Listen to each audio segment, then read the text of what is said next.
صباح الخير وصباح الصحة والسلامة عليكم مستمعينا الكرام، وإن شاء الله يوم جمعة مبارك كنتمنوا لكم جميع فين ما كنتوا. أهلا وسهلا ومرحبا بكم معنا في حلقة جديدة اليوم من برنامجكم صحة وسلامة. الموعد فيها اليوم غادي يكون رفقة الأستاذ محمد أحليمي، متخصص في التغذية الصحية والحمية العلاجية. وبعد ما كنا تكلمنا في حلقة على النعناع، تكلمنا على الكثير من النقط المهمة والأساسية اللي كان خاصنا نعرفوها. لقات الحلقة الحمد لله صدى طيب عند كثير من الناس. اليوم غادي نتوقفوا عند واحد المادة أخرى اللي كذلك يكون الاستهلاك ديالها عند الكثير من الأسر المغربية. غادي نتكلموا على الزعتر، وهي فرصة باش نتكلموا على الكثير من النقط أيضا الأمور المهمة رفقة الأستاذ محمد أحليمي. ولكن قبل نرحبوا به هو معنا على الخط. صباح الخير أستاذ أحليمي، أهلا وسهلا بك معنا. طيب غنرجعوا نربطوا الاتصال به، ولكن نقول للمستمعين الكرام انه في الحلقه ديال اليوم غادي نعرفوا الفرق ما بين الزعتر والزعتره. غادي نعرفوا واش كاين شي علاقه ما بين استهلاك الزعتر او الزعتره وارتفاع ضغط الدم، فوقاش كيولي الزعتر ممنوع الاستعمال ديالو، وفي اي حاله يقدر يتفاعل مع مواد اخرى وربما يعطي اضرار على الصحه. فهذه ان شاء الله كلها نقط وكلها تساؤلات غادي نجاوبوا عليها في الحلقه ديال اليوم رفقه الاستاذ محمد أحليمي. صباح الخير استاذ أحليمي، مرحبا بك. تحية لك أستاذ عفاف، وتحية لفريق العمل، وتحية للمستمعين الكرام، وصباح الصحة والسلامة للجميع إن شاء الله. شكرا جزيلا، ونتمنوك إن شاء الله دائما بألف خير. لكل المستمعين الكرام اللي بغاو يتواصلوا معنا في الحلقة ديال اليوم ويطرحوا أي سؤال خاص بالموضوع، دائما الأرقام كيف العادة هي 05 22 46 72 50 51 أو 52 أو لا 05 22 88 00 60 61 أو 62. اليوم إن شاء الله غادي نتكلموا على الزعتر أستاذ أحليمي. وفي هذه الحلقة اللي كانوا كيتسناوها بزاف ديال المستمعين الكرام، اول سؤال كيتطرح عليك استاذ أحليمي، اشنو الفرق ما بين الزعتر وما بين الزعتره؟ نعم، هو فرق كبير وشاسع. نعم، حتى في الشكل. حتى في الشكل اكيد، يعني في التركيبه.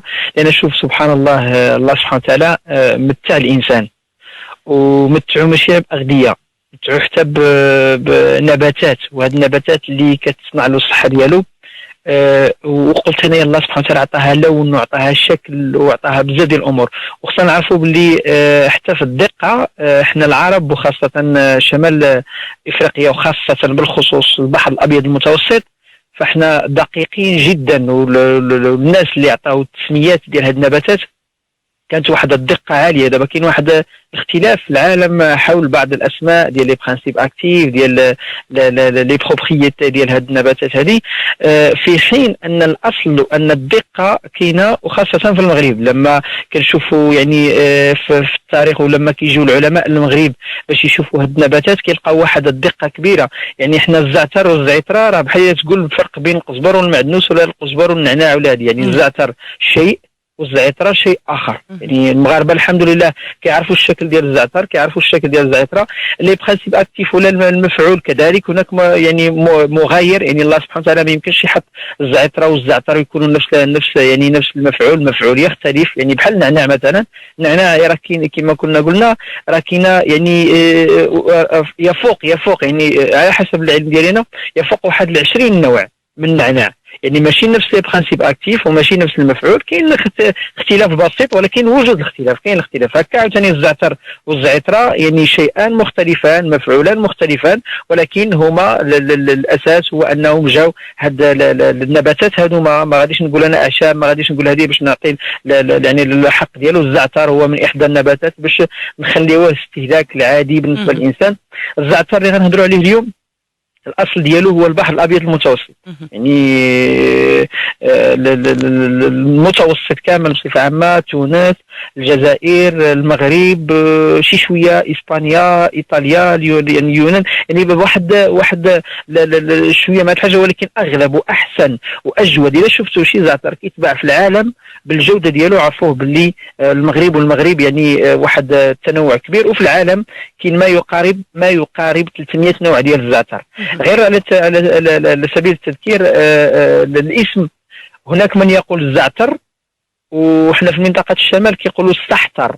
يعني بهذا المفهوم هكا. يعني فوالا الوغ يعني ما يطلعوا الناس للشمال مثلا، يعني كاين دابا في مناطق ديال بني قرفاط، مناطق بني عروس، نواحي العرائش، نواحي مدينه وزان، نواحي ودله، ونواحي يعني اقشور. كاين هذا الى مشاو الناس يشريوا وقالوا لهم السحتر يعرفوا باللي راه هو الزعتر، يعني راه نفس النبته اللي كنهضروا عليها، ماشي شي نبته واحده اخرى. وافضل نوع هو ماشي حيت حنا في المغرب، ولكن حيت الظروف الطبيعيه والظروف الجغرافيه مواتيه تعطي ان الزعتر ديال المغرب هو من اجود انواع الزعتر. يعني من اجود انواع الزعتر، يعني كاينه انواع كثيره، ولكن لان هذا الزعتر هذا خصنا نعرفوا بلي النبته مقاومه للحراره. بالمناسبه علاش كنهضروا عليها دابا؟ لان هذا الوقت ديالها. يعني دابا راه كيشدوها الناس وكيجمعوها. فقط هذا نداء. الله يعطيكم الخير. حنا من نجيو صحه وسلامه ونهضروا على واحد الماده اللي عند المغاربه وكتفيد المغاربه، ماشي غد ليه نلقاو الثمن ديالها طلع. هاد السلوك هذا نتمنى اننا، يعني انا صراحه بزاف ديال المواد يعني تجنبت، ولكن قررنا ان نهضروا عليهم. تجنبت ان نهضروا عليهم علاش؟ باش نتجنبوا ذاك غلاء الاثمن ديالها. لان للاسف هضرنا اليوم مثلا على زريعه الكتان، هضرنا غدا على الزعتر، لا غد ليه كتلقى الربطه كتدير 4 دراهم ولا تكدير 7 دراهم ولا تكدير 8 دراهم، ماشي هكايا. مي فقط هذا نداء. الله يعطيكم الخير. الحمد لله الزعتر موجود في المغرب بنسبه كبيره، غير هو ما غاديش تلقاوه في حداكم. يعني الانسان خاصو يمشي للباديه وهذه. زائد ان الزعتر الناس اللي كيقطعوه اللي كيكون في مناطق اللي ما فيهاش التلوث، مناطق بايغ ما ينوضش اصلا، في منطقه فيها التلوث ما ينوضش، لان النبته ديال الزعتر هي نبته سوفاج، نبته اللي هي كتلقاها في اماكن ذكيه. وهذه النبته راه ذكيه، راه ماشي واحد الوزين. ما عمرك تلقى الزعتر حدا الوزين، شي وزين هكا كيخرج العوادم ديالو ويخرج هاد ديالو، ما عمرك تلقاها حدا. هي نبته ذكيه كتعرف فين تنوض وكتعطينا اشياء رائعه، وغادي نشوفوها اليوم. يعني واحد الكنز، واحد النبته تزين ذهبا في علم التغذيه. ملي كنقولوا الزعتر راه كنقولوا واحد الاشياء اللي هي يكفيك انك تشدها وتشمها، كتعطيك الحياه. هذيك اللي وسط منك ماشي غير رائحه، هذيك الحياه. وان شاء الله هذا النداء عاوتاني للمستمعين. الله يعطيكم الخير، يبقاو الاسئله في الموضوع من اجل اننا نعطيو الحق ديال هذه النبته، لانها نبته قويه، نبته عملاقه، وجا الوقت اننا نهضروا عليها من اجل اننا نعطيوها الحق ديالها ان شاء الله باذن الله. ويوفقنا ربي اننا نهضروا على هذه النبته ونكون عند حسن الظن. هذه النبته هذه يعني نبته عملاقه في التغذيه بكل ما تحمل كلمه من معنى. نعم. في العادات ديال كثير من الاسر المغربيه استاذ احليمي، وايضا في مناطق مثلا ذكرتي مناطق مثلا في الشمال او لا، كتلقى ديك العاده ديال الكاس ديال اتاي عندهم كيكون حاضر فيه الزعتر، وكيقول لك واش بغيتي منسم بالزعتر. الوقت اللي الانسان استاذ احليمي كياخذ داك الكاس ديال اتاي مع الزعتر، اشنو كيكون عطى الجسم ديالو؟ جيد جدا. الوغ لما كنهضروا على الزعتر هنا غندخلوا مباشره في الفوائد.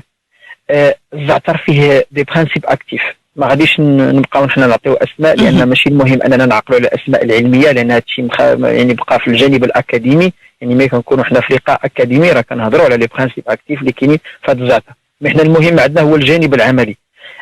الزعتر لما كنستعملوه كما قلتي استاذ عفاف، لما كنستعملوه في الشاي، لما يكون عندك حليب جيد وحليب مصدر مزيان ودير فيه الزعتر، ولا اروع من هذا المشروب هذا.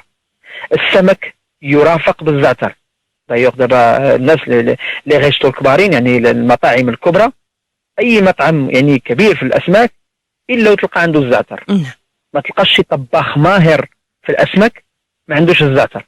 الا ما عندوش الزعتر ما يطيبلكش. يعني الاسماك ترافق بالزعتر، الشاي يرافق بالزعتر، الحليب الجيد والمصدر الجيد يرافق بالزعتر. ودايوغ الزعتر العويدات ديال الزعتر راه كيداروا تحت الطاجين باش ما يتحرقلكش، وتحط البصله وتحط هذه باش ما يتحرقش. كيداروا العويدات ديال الزعتر، كما ان العويدات ديال الربيع وديال النعناع وهذه كلهم كيداروا. الوغ جيد جدا. ملي كناخذوا حنا الشاي فيه الزعتر او لا كنستهلكوا الزعتر، الجميل هو اننا، واحسن شيء هو انه يكون مع مشروب. وإذا كان مثلا في الطاجين ولا هذه جيد جدا، ولكن لما كيكون مع مشروب. الزعتر هو غذاء الجهاز التنفسي بامتياز. يعني الالتهابات المسالك العليا ديال الجهاز التنفسي، الناس اللي عندهم داك لاتشو داك الكحبه، جميع امراض الجهاز التنفسي، وهذه كيعرفوه جدودنا.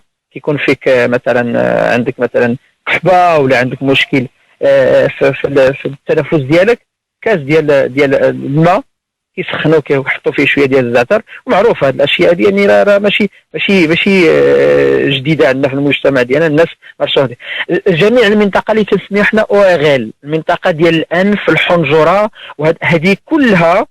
مثلا الناس اللي عندهم مشكل ديال الحلاقه، الناس اللي عندهم مشكل ديال لاغريب، الناس اللي عندهم مشكل الجهاز التنفسي، على اول تاثير هو الجهاز التنفسي. والدليل هو انك ملي تشد الزعتر وتشمو كيعطيك واحد الانتعاش، هذيك لا فيتاليتي، هذيك الحيويه، كتفكرك بالطبيعه، كتفكرك بالمصدر، كتفكرك بالاصل، كتفكرك فين خاصك تولي، كتفكرك فين خاصك ترجع. وكما قلت على النعناع، كان بامكان الله سبحانه وتعالى يعطينا الزعتر كحل ما عنده تا رائحه، تنديرو في اتاي عادي يطلق هذيك البنه هذه، ما يعطينا اللون واعطانا الشكل واعطانا رائحه من اجل اننا نستافدوا منه بواحد النسبه اللي كبيره. كذلك الجهاز العصبي، ومعروف الاخوان كيعرفوا ان الزعتر فيه دي برانسيب اكتيف اللي كنسميو حنايا نيوروتونيك. شنو معنى نيوروتونيك؟ اولا هو فاتح للشهيه، احنا باقيين في الجهاز العصبي. كذلك يعطينا واحد لو بيان ناتر، كيعطيك واحد كتاخذ الزعتر كتحس بواحد الاحساس انك قريب بالطبيعه، انك ولد الطبيعه، انك يعني واحد الاحساس ما يحس به الا اللي غيشرب الزعتر دابا واللي غيشربه من بعد. علاش كنسميو حنايا نيوروتونيك؟ لان اولا مؤثر على الجهاز العصبي بشكل مدقق، كيمشينا لي كانو ديال الصوديوم كالسيوم، وهاد اللي كانوا هادوما التفاعل كاين في هذه المنطقه هذه. لما كيكون التفاعل في هذه المساله هذه كتكون ستيمولاسيون ديال لو سيستيم نيرفي، يعني محفز للجهاز العصبي، باعث للسعاده. الزعتر من المواد اللي هي باعثه للسعاده، كذلك يؤثر على الشهيه. هذا الشيء كامل هدايا بالنسبه للجهاز العصبي. بالنسبه للجهاز يعني القلب والشرايين، الزعتر فيه من لي برانسيب اكتيف ولا من المواد الفعاله اللي تمنع مباشره لي زونتي اوكسيدون، تمنع مباشره تاكسد ال دي ال كوليسترول. كذلك الزعتر مفيد للكلوي بواحد الدرجه اللي هي كبيره، وغادي نشوف ان شاء الله في باقي الحلقه انه اونتي سيبتيك يعني مضاد للبكتيريات، اونتي بيوتيك يعني مضاد حيوي لان ضد اونتي فيرال ضد لي فيروس اللي عندنا في الجسم ديالنا، اونتي فونجيك ضد لي شامبينيون ضد لي بارازيت وهذه الاشياء هذه. ان شاء الله في خلال استمرار الحلقه نهضروا على هذه المسائل لان مسائل رائعه جدا. وانا صراحه يعني لما يعني كنشوف وكان نبتة الزعتر فصراحه احس ان الانسان مكرم بهذه الطبيعه.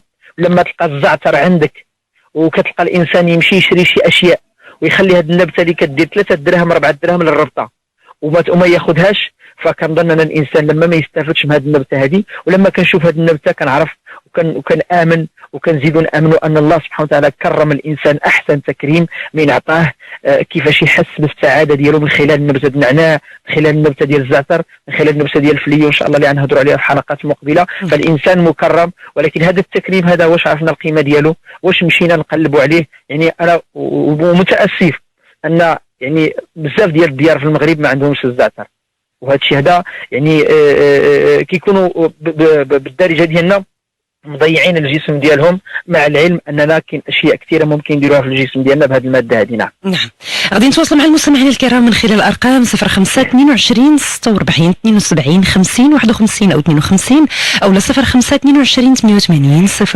61 او 62. وغادي نستقبلوا في اول مكالمه معنا نعيمه على الخط من اكادير. مرحبا بك نعيمه. صباح الخير الاخت عفاف. صباح النور نعيمه. كدايره بخير بس الحمد لله. مرحبا. كنشكر الاخت هذا الاستاذ حلمي على هذه النصائح ديالو. اهلا وسهلا. بارك الله فيك. الله يخليك. بنسول انا على الزعتر. يعني بعدا بين الخضر واليابس واش المفعول عندهم بحال بحال؟ لا شكون اللي الافضل؟ حيت دوك وقت كيتباع دوك الخضر في الاسواق حيت وقته هذه. والسؤال الثاني على انا كندقو يعني كنديرو بودر هو الازير وكنسم به مثلا الخبز اللي كناكلو به الزيت كنسمو به بحال الفوط وداك الشيء. كنشوف واش هذا يعني واش استعمال صحيح ولا انا خطا؟ واخا نعيمه. بارك الله فيك. العفو. شكرا لك نعيمه تواصلتي معنا من اكادير. شكرا جزيلا. اذا هي سولات استاذ حليمي وراك شرتي في البدايه ديال الحلقه اللي خلينا نختاروا هذا الموضوع هو انه هذا هو الوقت ديال الزعتر. يعني دابا كنلقاو الزعتر طري خضر، فهي سولات ما بين الخضر واليابس، شكون اللي الفوائد ديالو كتبقى اكثر؟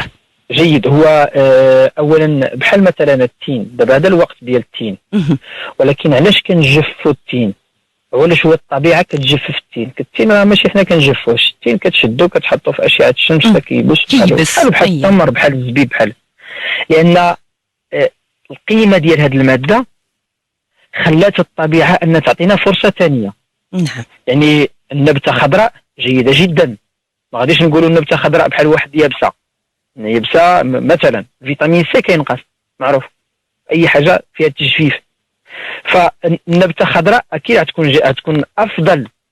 علاش؟ لانها خضراء. غير هو حتى كيبدا هو راه عنده واحد الطياب ديالو كنديروه في الاول، حتى كيبدا يكحل شي شويه، يعني بين داك البني وبين الاسود، يعني كيبداو شي وريقات يبانوا هنا ممكن نستعملوه. زائد اننا نقطعوه دابا لانه ملي كيبس كيبدا يتحتت ويبدا يطيح، كيضيع لنا بزاف ديال الوغ. شنو كيدار دابا الان؟ دابا كيتحيد الزعتر وكيتربط تربيطات وكيتعلق في خويطات وكيتعلق في الديار. الناس القدام هي تدخل الباب تشم ريحه السحتر ولا الزعتر، معلقه في الداليه، معلقه في بيت الخزين، معلقه تدخل بيت الخزين كتلقاه معلق هو وفليو كتلقاه معلق. فالاخضر جيد، اليابس جاء لفرصه ثانيه. فرصه ثانيه هو اننا نستافدوا منه من بعد. يعني مثلا فوق كي غنديروا حنا ناخذوا الزعتر لو ما كانش يجفف مثلا في شهر 3 وفي شهر 2 وشهر 1، فالاثنين يختلفان واحد اختلاف بسيط ماشي بزاف، اختلاف بسيط.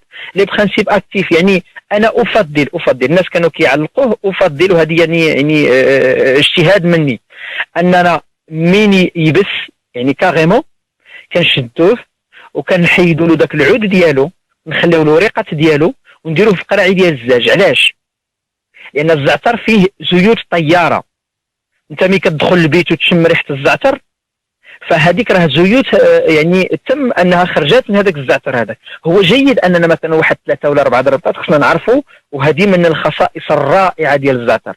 الزعتر هو ينظف، يعني تنظيف الهواء ديال الرئه والامعاء، هذه نعقلوا عليها مزيان. انت كتكون عندك الام في الامعاء كتشرب الزعتر كتحس براسك ارتحتي. علاش؟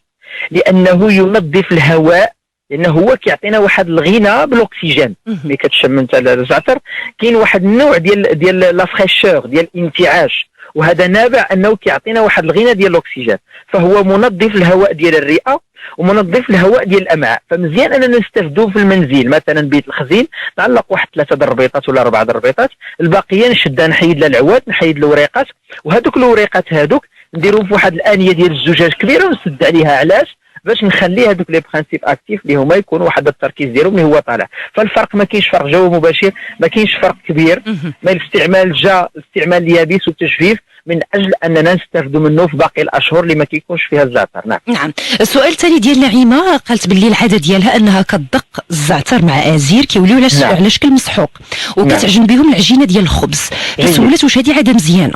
هذا رائع جدا وهذا من الذكاء. ماشي غير الخبز، كاين حتى وقالت ملي كنجمعوا تصور استاذ عفاف حنا عندنا لي برانسيب اكتيف، المواد الفعاله في الزعتر وعندنا المواد الفعاله في الازير. هنايا كتعطينا فوائد والازير كيعطينا فوائد. نعم. بالحق ملي كنجمعوهم كيولي واحد لو بوتونسييل، كيولي واحد بحال الى شي جوج تجمعوا، هذاك المنتوج اللي غيخرج لك جوج الناس ماشي هو اللي غيخرج لك واحد. فبالعكس هنا كنجمعوا لي برانسيب اكتيف. الناس غيبقى يقولوا لا ما نخلطوش ولا هذه، بالنسبه للازير والزعتر يجمع ممكن نجمعوهم ما كاينش مشكل. الناس هذه المساله ماشي غير كيديروها في الخبز، اكثر من هكا. انا الازير يجفف وشنو كنديروه مع الزعتر، وهنا استعمالات اخرى ديال الزعتر. الناس كيشدوا الزيتون كيبقى لهم الزيتون كيجرحوه باش كيخرج هذاك المروره ديالو وكينوعوا. كاين اللي كيديروا له الشرموله مثلا بالشرموله بوحدها كيبغي ياكلو يدير الشرموله مثلا بالكمون وبالفلفله وبشويه الثومه وبالبصله. كاين اللي ما كيديرش البصله وكاين اللي كيدير الثومه، كل واحد وشنو يدير ما كاينش مشكل. كاين اللي كيحمض هذا الزيتون، كاين اللي ما كيحمضوش كيحيد منه غير المروره يبقى يبدل له الماء يبدل له الماء. حتى كيبغي ياكلو شنو كيزيد له الشرموله ديالو، هذيك الشرموله الزيتون من ضمن اللي كيدير الزعتر. الوغ الزعتر كيمشي مع الزيتون في الشرموله، كيمشي رائع جدا، كيمشي من اروع ما كاين. هو ابيريتيف، يعني تكون كتاكل شي حاجه مرافق بهذا الزيتون هذا. ودايوغ هذا الزيتون مع الشرموله مع الزعتر ممكن ناخذوه مع الطاجين، ممكن نفطروا به في الصباح، ممكن ناخذوه مع اي حاجه، جيد جدا ما كاينش مشكل. وهنا يرافق بهذا الزعتر حتى انه يرافق حتى بالازير، يعني كيكون الازير والزعتر بجوج مجففين. ودايوغ هادشي هذا نديرو عفاكم دابا، داكشي اللي غتخدموا به العام كامل دابا صوبوا. الازير راه موجود في المغرب، الزعتر راه موجود في المغرب، نشدوه نشفوه دابا نجفوه دابا، الوغ ما فيها باس يتغسل شويه من الغبره من بعد نجفوه. مي غنجفوه ماشي غنجفوه في السطوحه وفادي، الوغ انا كنهضر باشياء اللي هي واقعيه. نجفوه في الباديه اللي هي مكان ما فيهاش تلوث. كاين دابا الناس يجي العيد كيديروا القديده في السطح، انت في المدينه وديال القديده في السطح، البوليسيون التلوث، والقديده فيها ماده دهنيه وزايد لها الزيت من الفوق وزايد لها التحميره من الفوق وزايد لها بزاف ديال الامور غتشد لك الغبره ديال هذه، والتلوث راه معروف. الا غنديروا القديده نديروها في الباديه ولا نديروها في شي اماكن اللي ما فيهش التلوث. كذلك التجفيف ديال الزعتر وهاد الاشياء شي اماكن اللي ما فيهاش التلوث. اما هذا استعمال جيد، استعمال فيه ذكاء، واستعمال هذا جابوه الاجداد ديالنا اللي كنرحموا عليهم هذا المنبر، ان الزعتر ولا الازير ملي كتجمعهم كيعطيونا قدره يعني زائده، لا الازير بوحده ولا الزعتر بوحده. نعم وهي فعلا يعني هي حقيقه ضروري خصنا نشيروا لها استاذ احليمي، لانه انسان مثلا كيف ما قلتي يبس الزعتر في واحد البلاصه نقيه وبلاصه اللي ما فيهاش تلوث، راه ماشي هي انسان اللي يحطو مثلا في بالكون وجا على الشارع، راه ممكن انه يضروا اكثر من انه ينفعوا. وهنا استاذ عفاف وقع لنا بحال المشكل اللي وقع لنا ديال الشاي. يعني الا دينا هذا الزعتر اللي مجفف في السطوحه ومشينا درنا له يعني ديناه المختبرات، غيتقال باللي الزعتر فيه المعادن الثقيله. مع العلم ان الزعتر في الطبيعه لا توجد فيه معادن ثقيله. فهاد الاشياء هي اللي كدير الفرق، وهذا الشيء راه كيوقع حتى في المدن المنتجه للشاي. فهاد الشيء اللي كيوقع، وهاد الاشياء يجب اننا نردوا لها البال. فالزعتر وهاد الاشياء اللي بغيتوا تجفوا يعني يكون مده طويله، ولا دابا جاي العيد كبير ان شاء الله ديال القديده، راه ما كيدارش في الاماكن اللي هي ملوثه. نعم غادي نمشيو دائما وتواصلنا مع المستمعين الكرام باش ناخذوا المكالمات ديالهم. من بعد نعيمه هاد المره نستقبلوا معنا فاتحه على الخط. مرحبا بك فاتحه. الو اهلا وسهلا. السلام عليكم. وعليكم السلام ورحمه الله وبركاته. وعليكم السلام ورحمه الله. هذا البرنامج مرحبا بك فاتحه. ايقونه المغرب، لان خاصنا نقولوها ايقونه المغرب اللي دارت ثوره في التغذيه.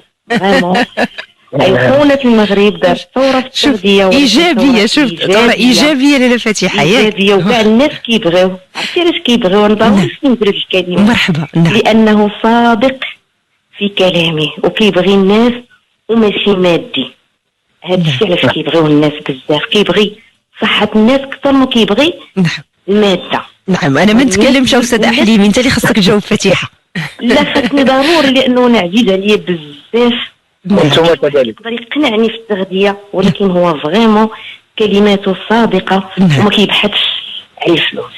نعم هذا الشيء علاش كيبغيو المغاربة وغيبقاو يبغيو نحدوا التغذية ديالو. ضروري كان خاصني نقول ليه الكلمه. شكرا لك فاتحه، شكرا جزيلا لك فاتحه. نسولوا على نسولوا على الزعتر وعلى قصب حموضه المعده. انا كنعاني من اغنياء طالسون اوزوفاجيست، وقالوا لي الزعتر مزيان. بغيت نعرف بعدا شحال يمكن نشربوا، واش يمكن نشربوا ولا لا. ونسولك واحد السؤال الله يرحم الوالدين، لانه فريمون انا دخت ما عرفتش شنو غندير. انا كنعاني من حموضه المعده اغنياطال، وتبع عن الطبيب ديال المعده ديالي ومخرج لي الدواء افي هذاك لوميبرازول. قال لي باش لوزوفاج ما يتمش. واخا باش لوزوفاج ما يتمش. انا بدلت الطبيب، قلت نشوف طبيب اخر يعطيني شي راي باش ما نديرش الدواء افي كيدار في الكلاوي ودغيا. طبيب اخر ديال المعده جهاز الهضمي قال لي حيدي الدواء. شكون اللي قالك ديريه افي؟ فانا ملي قال لي حيدي الدواء، انا هادشي قالوا لي قبل من رمضان وما قدرتش نتصل بكم وما تشدش ليا الخط. فما قدرتش نحيد الدواء لان خفت رمضان انا الكونتيتي كنزيد الكونتيتي كندوبلها باش نقدر نصوم، باش نقدر على الصيام. ودابا انا حرت، نتمنى يقول لي غير واش غندير الدواء افي ولا نحيدو. الله يخلي ليه وليدو ويخلي لك وليدك لما جاوبوني يا رب. واخا انا نرتاح لانني اسمحي لي فاتحه، بغيت غير نعرف شحال في عمرك. واخا ما كاين حتى مشكل. عمري 49 سنه. 49 شحال دابا باش بان عندك تشخص عندك المشكل وبديتي الدواء؟ هذا داك 3 زون دابا وانا كندير الدواء وخفت منه. واخا غادي تاخذي الهاتف ديالي، غادي تاخذي الهاتف ديالي ان شاء الله وتكتبي ان ميساج وان شاء الله يكون خير. شوف ما تقطعيش فاتحه. وفاء مشكوره معايا في الاخراج ترجعك لعند سميحه، وخذي من عند الرقم الهاتفي ديال الاستاذ احليمي هكذا بعتي له غير برساله وهكذا باش ان شاء الله يتواصل معك. فشكرا لك فاتحه، تواصلتي معنا من مدينه الدار البيضاء. مازال معنا ان شاء الله احمد من اكادير، حميد من امزميز. كنقول لهم ما تقطعوش، خليكم معنا ان شاء الله. غنرجع ونستقبل المكالمات ديالكم وهكذا ان شاء الله نجاوبوا على كل تساؤلاتكم في حلقه اليوم من برنامج صحه وسلامه على ميد راديو. أستاذ أحليمي، في الفصل جاتنا رسالة من عند المستمعة الكريمة اللي هي أم جمال، كتقول شكرا لك أستاذ أحليمي، وأنا كنأيد الكلام ديال فاتحة. ولدي جمال في العمر ديالو 34 سنة، ولا ممكن كتقول عشت حياتي معاه كلها ما قدرتش نقنعوا أنه ياخذ الخميرة البلدية حتى نصحوا الأستاذ أحليمي، عاد ولينا كنديرها في الخبز وكياكلها. فكتقول لك شكرا. شوفوا أستاذ عفاف، شوفوا أستاذ أحليمي هذه المسألة، وصراحة نتمنى نتعلموا منك، لانه المساله ديال الاقناع صعيبه، وانك تقنع مستمع مغربي ماشي سهل، لانه عنده من الذكاء ما كيخليه يفرق ما بين الكثير من الامور. نعم، هو شوف استاذ عفاف، هو الذكاء في المغرب كاين، اعترفوا به العالم ولا ما اعترفش، علاش؟ لأن الطابع التاريخي والجغرافي ديالنا يوحي أن المغاربة أذكياء لواحد الدرجة ما تتصورش. وشوف ودليل أستاذ أحليمي، المغاربة ربما أنا كنقول لحد الآن هي ميزة ربما وضع فيهم الله سبحانه وتعالى أو لا. شوف غير المسألة ديال اللسان ديال اللغات، كتلقى المغربي لما كيهضر بلغة أخرى كأنه من هذاك البلد، من ذاك البلد تماما، لكن ما كتلقاهاش، كتغير تماما. وهذا الشيء كاين في الشخصيه، وكاين في شوف غير المغاربه لما كيمشيو شي بلاصه كيفاش كيعطيو واحد الطابع، وكيفاش كيعطيو واحد الحيويه، وكيفاش كيعطيو، وهذا الشيء دل على شيء انما يدل على ان عندنا نحن نصدر الذكاء لا نستورد الذكاء، نحن نصدر الذكاء. وهذه رساله غنقولها للمستمعين والمستمعات، فأنا أحبكم في الله، لأن صراحة كلمات يعني ما صعيب أننا نعلق عليها، لأن كلمات تفوق يعني الكلمات اللي صراحة كتقيسنا، وهذا ما يخلينا إلا أننا نزيد القدام. وأنا كنقولها للمستمعين والمستمعات ديما كنقولها كما عرفت الحليمي راه غيبقى إن شاء الله، وهذا الصباغة احنا ما كنبدلوهاش الحمد لله، يعني هذا مبدأ عندنا، وإن شاء الله هذا ما يزيدنا إلا عطاء، والفضل كيرجع الله سبحانه وتعالى، وكيرجع لكم نتوما، وكيرجع لهذا المنبر الإعلامي اللي عطانا فرصة أننا نتواصلوا مع المغاربة، والهدف ديالنا بسيط جدا، وأننا نرفعوا القيمة ديال التغذية في بلادنا، لأننا عندنا قيمة نوصلوها غير القيمة ديالها، ونخليو واحد الجيل اللي غادي يكون من مورانا يعرف شنو معنى ديال التغذية في المغرب. إلا كان العالم كيقرا التغذية الكالوريات والسعرات الحرارية، فاحنا التغذية عندنا تفوق هذه الأشياء هدايا، والعالم غيوصل لهذه التغذية اللي كانوا كيديروا جدودنا. فشكرا للأخت الكريمة، شكرا لكل الناس اللي كيقولوا أشياء اللي هي زوينة في حق هذا المنبر الإعلامي وفي حق هذا البرنامج هذا. الأم جمال شكرا لها وشكرا للجمال. فالحمد لله كاين واحد الشريحة كبيرة اللي ولينا كنتعاملوا معها، السر هو ماشي سر بسيط جدا، هو أننا باش توصل للقلب ديال شي واحد خاصك تعيش معاه وتعيش في العقلية ديالو، بحال الطفل مثلا. الطفل يعني نتعلم الأطفال نتعلم هذه الأشياء هذه الحمد لله كاينه عند بزاف ديال المغاربة، وكاين المغاربة، وقلت أنا كاين الخير، كاين خير إن شاء الله في المغرب، غير نديروا اليد في اليد، كل واحد من التخصص ديالو ان شاء الله باذن الله، ونخدموا بلادنا ان شاء الله. وهذه هاد الاشياء ديال اي مغربي الا وهادشي كنشوفوه، اي واحد بغى مثلا يهضر على المغرب شي حاجه ماشي هذه، كنشوفوا واحد الالتحام واحد الانسجام، وهادشي مطلوب ان شاء الله باذن الله، والى الامام ان شاء الله باذن الله، ونمشيو نخدموا بلادنا. كاينين بزاف الامور، دائما كاين الصالح والطالح، ولكن الله يعطيكم الخير. الا كانت عندك 100 شمعه وطفات 99 شمعه، بقات شمعه وحده ممكن نجعلوا بها الشموع. وما ننساش انني نوجه التحيه للشموع ديال ماد راديو جنود الخفاء، شكرا جزيلا وفاء والاخت سميحه، الناس اللي ما كنشوفوهم ما كنسمعوهم، بالحق كاين واحد الدور اللي هو كبير بزاف. تحيه لهم وتحيه لكل الطاقم ديال ماد راديو. نعم، وحتى هما كيحيوك بدورهم استاذ احليمي. طيب خلينا نمشيو غادي نرجعوا نجاوبوا على سؤال فاتحه، ولكن احمد كذلك معنا على الخط، ما نخليوش كيتسناو حتى حميد من امزميز، لانهم تقريبا راه كانوا معنا من بدايه الحلقه وهما متصلين. مرحبا بك احمد، اهلا وسهلا بك. السلام عليكم. وعليكم السلام ورحمة الله. كنشكروك وكنشكروا الدكتور سي أحليمي. مرحبا بك أحمد، أهلا وسهلا. كنتمنوا ليه جنة النعيم إن شاء الله. الله امين، كاملين إن شاء الله، كاملين. هذا هو الطموح ديال أي مسلم سي أحليمي. إن شاء الله نكونوا كاملين إن شاء الله. مرحبا. بغيت نهضر على بخصوص هذا النبت ديال الزعتر اللي هي نبتة كما قلتي تزين ذهبا. نعم أكيد. يقول المثل حلف الزعتر أن لكل داء إلا ودواؤه فيه. الله يعطيك الخير. ولكن كنشوف الاخوان ديالنا احنا من النوع ديال تفراوت هي مناطق غنيه بهذه النبته هذه اكيد. واحد الغنى كثير بزاف في هذه المنطقه. كيجيو عندنا شي شركات كيقوموا بالتقطير ديال النبته. اييه كيشريو عند الناس بحال هكا، ولكن الناس للاسف كيقوموا بواحد القضيه اللي ما كتعجبنيش، كيقوموا بالقلع ديال النبته من الجذر ديالها تماما. يعني الناس اللي غيجيو من الجيل القادم ان شاء الله غيلقاو مشكل، ما غاديش يلقاو مازال. اسمح لي الله يعطيك الخير، كيجيبوا هذاك الفرارن وكيقطروه عندكم ثمانيت؟ اي يرحم والدي، كاين بزاف ديال نعم. ولكن هذه القضيه ما كتعجبنيش. بغيت نقول معك تماما، يحاولوا يقطعوا من الفوق باش ديك النبته العام اللي عاوتاني ان شاء الله ترجع. برافو ليك. تبارك الله عليك احمد، لان فعلا نقطه مهمه بزاف، وتبارك الله عليك، لان حتى الفكره اللي تكلم عليها استاذ احمد. نعم هي بهذا النبت، والنبته ديال النوع اللي فيها نوع رائع كما قلت الاستاذ حليمي. حنا فاش كنكونوا مثلا في المدينه كتشد مثلا شهر ديال الكونجي ما كترتاحش، ولا انما فاش كتهبط للباديه كدوز غير سيمانه 4 ايام كتحس بالراحه النفسيه. علاش؟ ان النباتات اللي عطيها كما قلتي كتحاول كتعطي واحد الارتياح للواحد. اكيد غادير حنا عشنا مثلا الاستاذ غير شرحها بالطريقه ديالو، ولكن حنا عشنا هذه القضيه هذه كنشوفوها. نعم. والاستاذ حليمي لا جاب الله بتاع نسافروا مرحبا بك. لا ان شاء الله نجي لتفرس، انا من الناس اللي كيبغي هذه المنطقه هذه، وهذا نداء لكم.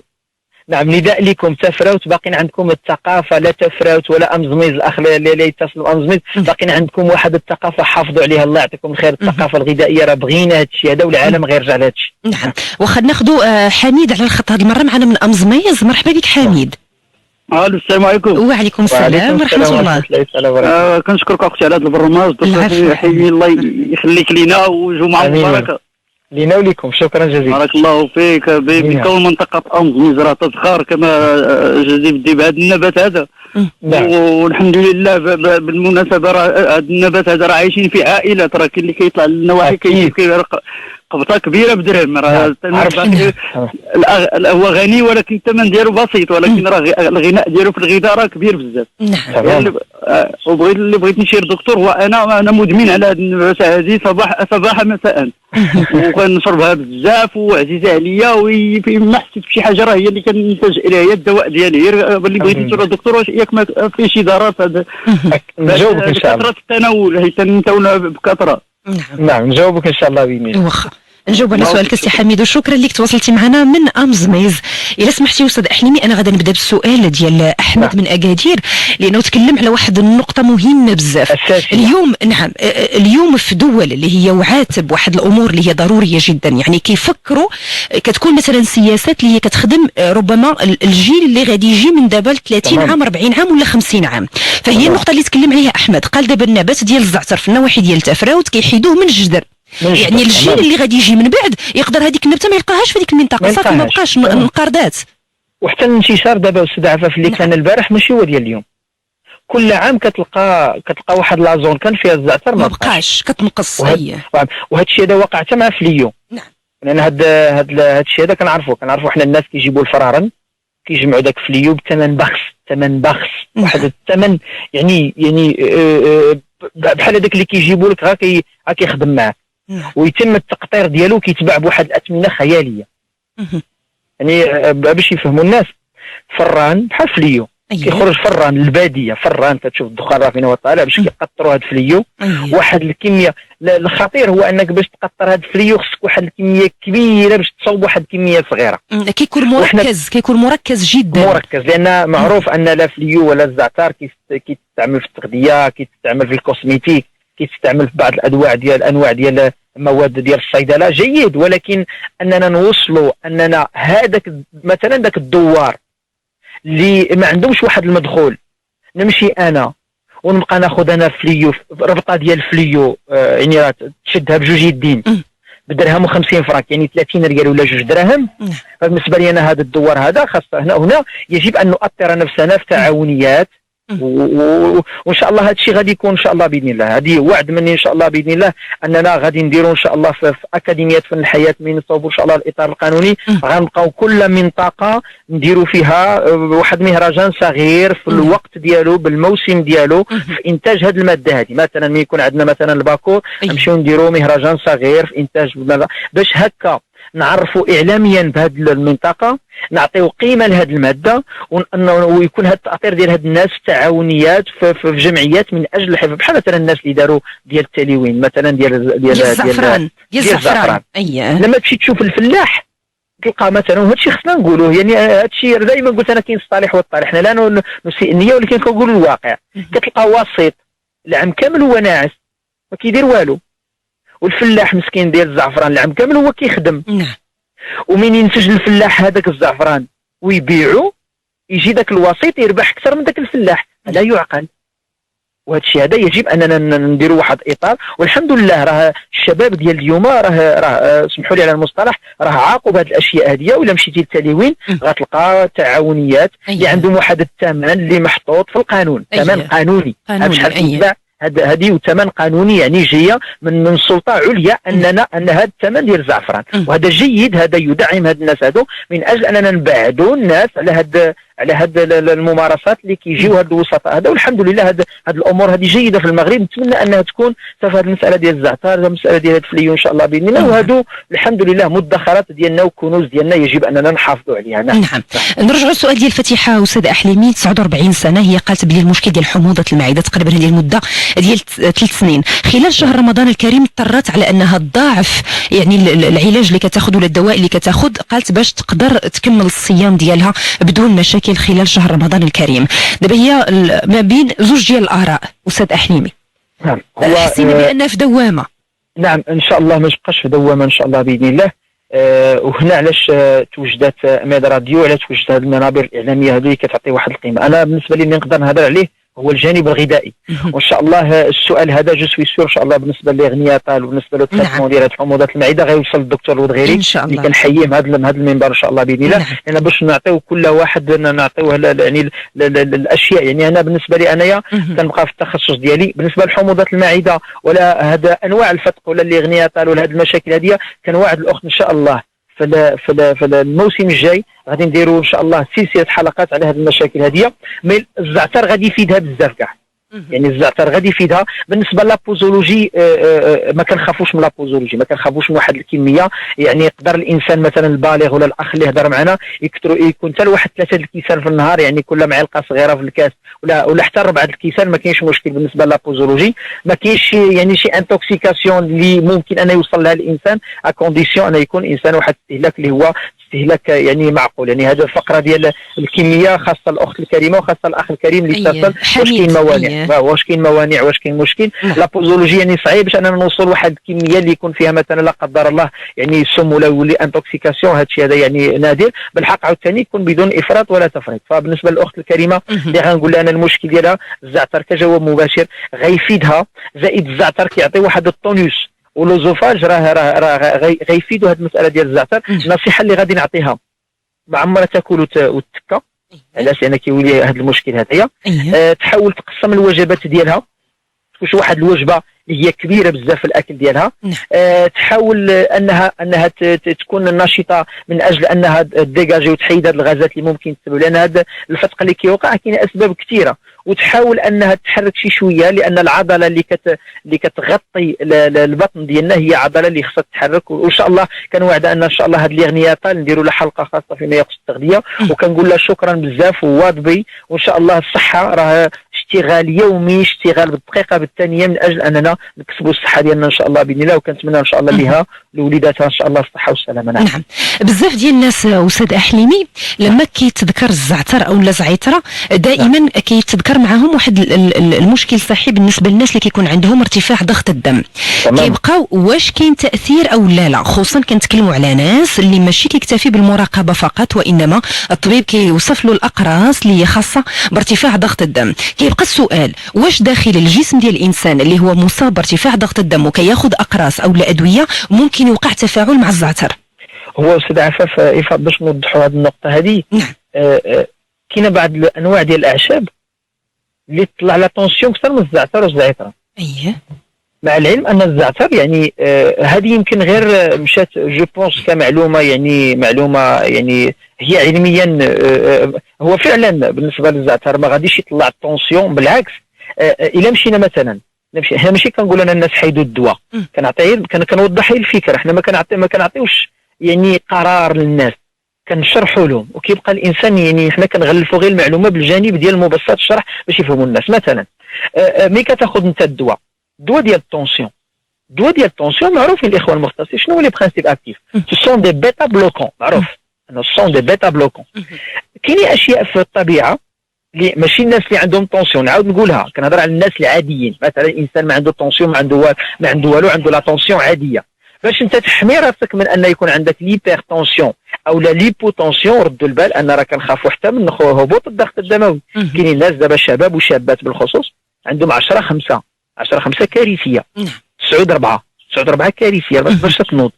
فهاد لي بيتا بلوكون كما كاينين مواد في الطبيعه اللي كتعطينا نفس هذا المفعول اللي كتعطينا هاد لي بيتا بلوكون مش اجل ان الجسم ينقص من الطونسيون. بالعكس الزعتر يعني الا جينا نهضروا عليه علميا الزعتر لا يرفع الضغط الدموي، بالعكس الزعتر يعطي واحد التوازن ديال الصوديوم بوتاسيوم في الجسم ديالنا بالحق اكونديسيون. راه الا خديتي الماء بزاف يسبب لك مشكل. سكر حنايا ماشي غادي نقولوا الزعتر غادي، وهذا الشيء علاش انا حاولت اليوم نهضر على الزعتر اللي نديروه في الزيتون، الزعتر اللي نديروه في الصوبه، الزعتر اللي نديروه في الحريره، الزعتر اللي نديروه في الخبز، الزعتر اللي نديروه في الشاي، الزعتر نديروه في الحليب اذا كان حليب جيد، الزعتر اللي نستعملوه كمثلا واحد المشروب باش نبعدوا على هذه المساله ديال الوصفات. لانني انا بالنسبه لي الناس يتسناو حنا ما غنعطيوش الناس وصفات، لان لما كندخلوا الناس في الوصفات كيتولي استهلاك كميه وكيولي الضغط على الكبد وكيولي بزاف الامور.